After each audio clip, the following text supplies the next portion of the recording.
The United States and China, perhaps the most consequential relationship in the world today. But if that's the case, then what's at stake?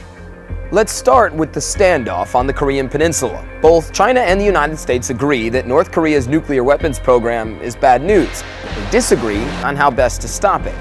The US thinks China should use its economic leverage to force North Korea to halt its testing program. China says the only way to solve the problem is if the US directly negotiates with the regime.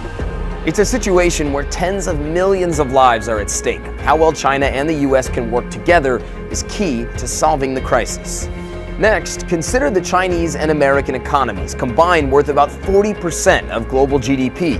They are inextricably linked, with hundreds of billions of dollars in goods traded each year. But any barriers to that trade would mean that both economies would suffer, and that in turn would hurt the global economy overall.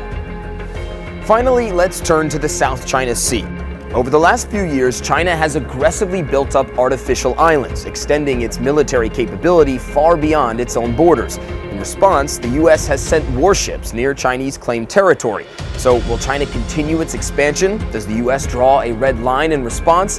The answers will help shape the future of a volatile region.